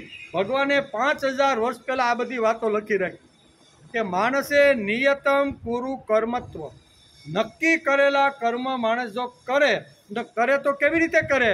તો કે મન મૂકીને કરે, દિલ લગાડીને કરે, એમાં વેઠ કરે નહીં. ઘણીવાર આપણે વેઠનું હોય ને, આપણે ઘણીવાર ખેતરની અંદર પણ આપણે આવી રીતના એકાબીજાને ઢાલું કર્યું હોય કામ કરવા જવાની, બરાબર? આપણે અહીંયા ઓપનર હાલતું હોય તો આપણા 2-5 જણા હોય ને કે ભાઈ તું હાલ નહીં, અમે તારો ઓપનર. એ ઢાલ કરે કે નહીં? એ ઢાલ કરે. પછી ઘણા હોય ને શું કહેવાય, થોડાક આળસુ હોય, એટલે એ વેઠ ઉતારવા આવે, બરાબર? સવારમાં આવે ખરો, ટાઈમસર પહોંચે ખરો ને ટાઈમસર જાય ખરો, પણ મન હોય થોડું ઘણું આમ તેમ વેઠ ઉતારે. એ વેઠ ઉતારવાથી પરિણામ મળતા નથી. શાસ્ત્રકારો કે મનને કર્મ કેવું કરવાનું? પહેલો પ્રશ્ન હતો કે પ્રત્યેક માણસે પોતે નિયત કરેલું કર્મ કરવું જોઈએ. તો કર્મ કેવા કરવાના? તો કે કર્મ મન મૂકીને કરવું જોઈએ. નિયત કરેલું, નક્કી કરેલું કર્મ હોય અને એમાં કદાચ જો ડોકા ઉડાડવાના આવે ને તો એ નિયત કર્મ જો માણસ કરે છે તો એને પાપ લાગતું નથી. નહીંતર આપણે કેટલાય ઈડું મારી નાખીએ ને. હમણાં તો ઈડુનો એટલો ઉપદ્રવ સૌરાષ્ટ્રમાં વિધો છે ને, ગમે એવી દવાઓ પણ કામ કરતી મારી શીખ ને આપણે તો પાપ લાગવું જોઈએ ને, પણ લાગતું નથી. શાસ્ત્ર તો ના પાડે છે ભાઈ. ગીતા તો એમ કહે છે કે ખેડૂત ગમે તેટલા પંપ લઈને દવાઓ સાથે ને ઈયળોને ભસ્મીભૂતસ્ય કરે ને તો પણ ખેડૂતને પાપ લાગે. શા માટે? તો કે ખેડૂતનું નિયત નક્કી કરેલું છે ખેતી કરવાનું અને ખેતીમાંથી જે ઉપજ આવે એમાંથી પોતાનો નિર્વાહ કરવો. કાર્યની અંદર જે આવી રીતના રાક્ષસો ઈયળના રૂપમાં આવે તો એ રાક્ષસોને પણ ખતમો બોલાવવો એટલે પાપ લાગે નહીં. શા માટે? તો કે નિયત નક્કી કરેલા કર્મ કરે તો માણસને પાપ લાગતું નથી. એટલે કે આ પ્રશ્નો આવ્યા તો ગીતા કહે છે કે નિયતમ કુરુ કર્મત્વ. શાસ્ત્રકારોએ એ નિયત કરેલું હશે તે કર્મ કર, એક પણ નિયત કર્મ તારે છોડવાનું નથી. એટલે બ્રાહ્મણ પોતાનું નિયત નક્કી કરીને પોતે કરતો હતો, પણ જ્યારે સમાજ એને આપવાનું ભૂલી જાય ત્યારે દ્રોણની કેવી પરિસ્થિતિ થઈને એ આપણે જોઈ. આવા દ્રોણ પોતાના ગુરુના પાસેથી જબરજસ્ત વિદ્યા ગ્રહણ કરીને આવ્યા અને એ કાળમાં જેની પાસે આટલી બધી શાસ્ત્ર અને શસ્ત્ર બે ટાઈપની દ્રોણાચાર્ય પાસે એટલી જબરજસ્ત વિદ્યા હતી ને કે એ કાળમાં એ કોઈ ઋષિ પાસે આટલી હતી નહીં.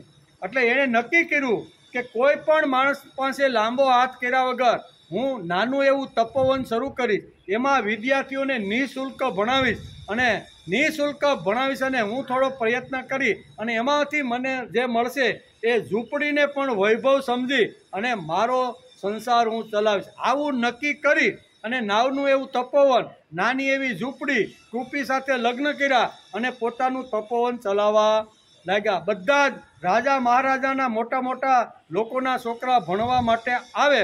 બધાને સરસ રીતે શાસ્ત્ર અને શસ્ત્ર બંને પ્રકારની દ્રોણાચાર્ય અને વિદ્યા ભણાવતા હતા. મન મૂકીને ભણાવતા હતા. પણ મન મૂકીને ભણાવે, સંસાર એને સાલું. નાની એવી ઝૂંપડીમાં દ્રોણાચાર્ય પોતાનો સંસાર શરૂ કર્યો.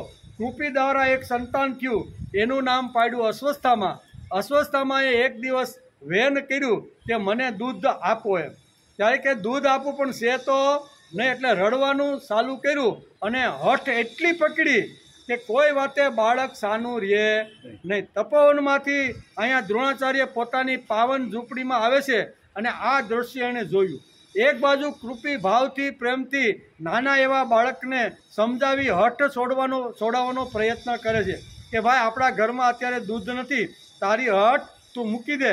નહીં, મને તો અત્યારે દૂધ જોઈને દ્રોણાચાર્ય આ દ્રશ્ય જોયે છે અને કૃપીને કહેશે કે શું, તો કે ઘરમાં તો નથી પણ આને જબરજસ્ત હઠ પકડી છે. બાળ હઠ છે ને એ તો જબરજસ્ત છે. એટલે તો કે કાંઈ વાંધો નહીં, રસોડામાં જઈ લોટમાં થોડુંક પાણી નાખીને દૂધ સમજીને એને ગ્લાસમાં પાઈ દે. બીજું આ દ્રશ્ય દ્રોણાચાર્યથી જોવાનું નહીં. ભૂલ કોણે કરી? એ વખતના રાજકુમારો જે તપોવનમાં ભણાવવા આવતા હતા અને એક પણ પૈસાની ફી લીધા વગર દ્રોણાચાર્ય રાજકુમારોને ભણાવતા હતા. તો રાજકુમારના બાપાએ નક્કી કરવું જોઈએ ને કે આ ઋષિ અમારી પાસેથી કોઈ પ્રકારની ફી લેતો નથી, અમે અહીં કટોરા ભરી ભરીને અમારા છોકરાને દૂધ પાઈએ છીએ અને એને દૂધ મળતું નથી. એવો વિચાર એ કાળના વૈભવની ટોચ ઉપર બેઠેલા કે સત્તા ઉપર બેઠેલા કોઈના ધ્યાનમાં આવ્યો નહીં. નહીંતર આવું જોઈએ ને કે કોઈ પણ પ્રકારની અપેક્ષા રાખ્યા વગર અમારા બાળકોને શસ્ત્ર અને શાસ્ત્ર બંને પ્રકારની વિદ્યા જો શીખવાડતા હોય ને તો એના ઘર ચલાવવાની જવાબદારી અમારી પોતાની આવે. અમારે પણ એની ઘેરે ન ખબર પડતા એની ઘેરે બધું પહોંચવું, અન્નથી માંડીને દૂધ સહિત ઘી માગ મળ્યું. પણ એ સમાજ ભૂલ્યો અને સમાજ ભૂલ્યો એટલે દ્રોણાચાર્યને એમ થયું થોડુંક સહન કર્યું હોત તો વાંધો આવત નહીં. પણ એનાથી પુત્ર મોહનો એટલો બધો લાગ્યો કે એ સહન કરી શક્યા નહીં અને સહન ન થયું. અને પછી દ્રોણાચાર્યનું અધપતન કેવી રીતે થયું ને એ મહાભારતમાં વેદવ્યાસે બહુ સરસ રીતે સમજાવવાનો પ્રયત્ન કર્યો. કહેવાનો હતો કે નિયત કરેલું કર્મ માણસ જો ચૂકી જાય અને સમાજની અંદર પછી ગમે તેવી શરૂ કરે તો માણસને ગમે તેવા હળીગેલ જેવા લોકો કે બેસ તું તો અમારા હસ્તિનાપુરનો નોકર છો, તારે વચ્ચે કાંઈ બોલવાની જરૂર. દ્રોણાચાર્ય જેવા દુર્યોધન આવી રીતનો ખુલ્લા શબ્દોમાં સંભળાવી દેતો હતો. અરે જેની આંખ આમ ખુલે ને તા તો બળી જાય ને એવી તાકાત દ્રોણાચાર્યમાં હતી એમ. પણ શું થયું ભાઈ, એક નાનકડા એવા દૂધના પ્રસંગમાંથી આખું અહીંયા પરિવર્તન. કહેવાનો અર્થ કે જે સમાજ માટે અમારા બાળકો માટે અમારા ઘરમાં સંસ્કાર આવે એના માટે રાત દિવસ જે માણસ મહેનત કરતો હોય ને એને પણ અમારી જવાબદારી છે કે અમારી આવકમાંથી એને આવી રીતનું મોકલું. એ સમાજ ભૂલ્યો એટલે સમાજ પોતાનું નિયત કર્મ ભૂલ્યો. બ્રાહ્મણ પણ પોતાનું સમાજ નિયત કર્મ ભૂલ્યો અને સમાજનું કેવું અધપતન થાય છે. ત્યાંથી આખું મહાભારતની શરૂઆત થાય છે. દ્રોણાચાર્યના અધપતનથી મહાભારતની ધીમે ધીમે શરૂઆત થાય છે. વાંચવા જેવું છે મહાભારત, ઘેર હોય તો વાંચી લેજો. કહેવાનો અર્થ કે નિયત કરેલા કર્મો દરેક માણસે પોતે કરી લેવા જોઈએ. તેથી હું કરીશ, હું બનીશ, હું બનાવીશ, હું બદલાવીશ, આવી રીતની વૃત્તિ માણસની અંદર હોવી જોઈએ. નિયતમ કુરુ કર્મત્વ. મોટા મોટા શ્રીમંત લોકોને ડૉક્ટર દરરોજ 2-3 માઇલ ચાલવાનું કહે. શા માટે? તો કે ઘરેથી ગાડીથી ઓફિસેથી પાછા ઘર ને બધું એસીનું પાછું એમ. આવા મોટા મોટા ધનની ટચ ઉપર બેઠેલા વૈભવ લોકોને જ્યારે બીમાર પડે ત્યારે ડૉક્ટર પાસે જાય અને ડૉક્ટર પછી કે બાપા તમારી ઉંમરે થઈ ગઈ છે, શું કરતો? કે હું ભાઈ ફેક્ટરીઓ ચલાવું છું. તો કે હવે તમારે 5-6 કિલોમીટર તમારે ચાલવાનું. એટલે લોકો હાલે કે નહીં? આજે ઘરમાં બટન દબાવ્યા પછી બધા કામો થતા હોય તો વ્યાયામ ન મળે. આજે બધું જૂના કાળમાં આપણે કોઈને જરૂર હતી? અરે ખેતીવાડીની અંદર પણ નાનું બાળક એકાદું વર્ષનું હોય ને અને મોસમ હાલતી હોય ને તોય બેને ગાડામાં બેને સવારે વાડીએ જવું પડે અને 11-12 વાગે ગયું ત્યાં ખેતરમાં કામ કરવાનું અને પાછું 2-3 કિલોમીટર ખેતર હોય ને તો હાલીને બાળકને ધવડાવવા માટે આવવું પડે. હતું કે નહીં? આ બધું કેમ હતું ભાઈ? એને હાલતા ચાલતા બધું કરતા એટલે એને કસરતની જરૂર પડે ને. આજે બહેનોને બટન દબાવે એટલે બધા દેવતાઓ હાજર થઈ જાય ઘરમાં. એટલે પછી અહીંયા તાપીને કિનારે જાઓ, યુવાન દીકરી બેન હોય ને એ બધી હાલવા. આપણે કેમ હાલવા? તો કે ડૉક્ટરે કીધું છે. તો કે ઘરમાં તો કામવાળી, કપડાં ધોવાવાળી જુદી છે, વાસણવાળી જુદી છે, રસોઈવાળી જુદી છે.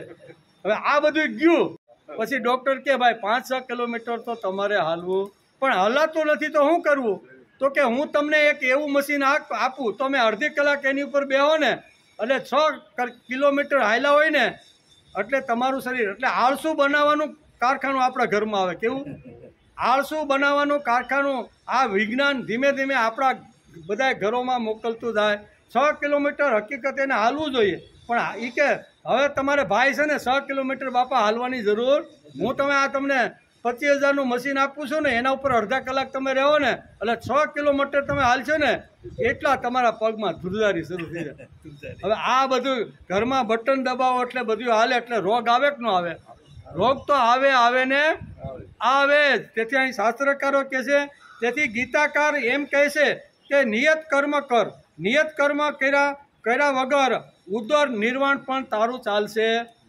કીધું ને કે શરીરે યાત્રા પી ચ, તારું શરીરને ચલાવવાનું હશે ને તો પણ તારે કર્મ તો કરવું જ પડશે. શરીર યાત્રા કર્મ કર્યા વગર ચાલશે. નાના ભગવાનની કૃપા હશે તો મારી ત્યાં ઘઉં નાખી જાય, તેલના ડબ્બા નાખી જાય તો ભાઈ તું ભૂખો મરી જાય, તારી શરીરની યાત્રા ચાલશે. કોણ કહે છે? ભગવાન કહે છે 8મા શું કહે છે? શરીર યાત્રા પીચતે ન, કર્મ કર્યા વગર તારી શરીરની યાત્રા પણ ચાલવાની નથી એમ કે. તેથી નિયત કરેલા કર્મ વગર ઉદર નિર્વાહ પણ થશે નહીં. નિયત કર્મ એટલે શું તેનો વિચાર આપણે આવતીકાલે આમાં લખ્યું ને કે કર્મ કર્યા વગર તારો જીવન નિર્વાહ પણ ચાલવાનો નથી. તો જીવન નિર્વાહ માટે કેવા કેવા કર્મ કરવા પડે તેનો ઉલ્લેખ ભગવાને બીજી લીટીની અંદર કર્યો છે. તેથી 3 પ્રશ્નો હતા. કર્મ શા માટે કરવું જોઈએ, કર્મ કેવી રીતે કરવા જોઈએ અને કયા કયા કર્મ કરવા જોઈએ એનો વિચાર શું કહેવાય છે આવતીકાલે. શરીર યાત્રા પી એટલે કે શરીર ચલાવવા માટે કેવા કર્મ કરવા જોઈએ એનો વિચાર શ્રીમદ ભગવદ્ ગીતાના અહીંયા 3જા અધ્યાયના અહીંયા 8મા શ્લોકની બીજી લીટીની અંદર ભગવાને આપ્યો છે. પહેલી લીટીમાં નિયત કર્મનો વિચાર આપણે કર્યો, બીજી લીટીમાં શરીર યાત્રા પીચન એટલે કે શરીરની યાત્રા ચલાવવાની છે 100 વર્ષ સુધી તો પણ માણસે કર્મ કરવું જોઈએ. તો કેવા કર્મ કરી તો આ બધું ચાલે એ ભગવાન અર્જુનને સમજાવે છે. પણ આપણો ટાઈમ પૂરો થઈ ગયો કે નહીં? ટાઈમ પૂરો થઈ ગયો. આવતીકાલે આપણે પાસે આવશું ત્યારે અહીંયા શરીર યાત્રા ચલાવવા માટે કયા કર્મની જરૂરિયાત છે એનો વિચાર ભગવાન અર્જુનને કહેવાના છે.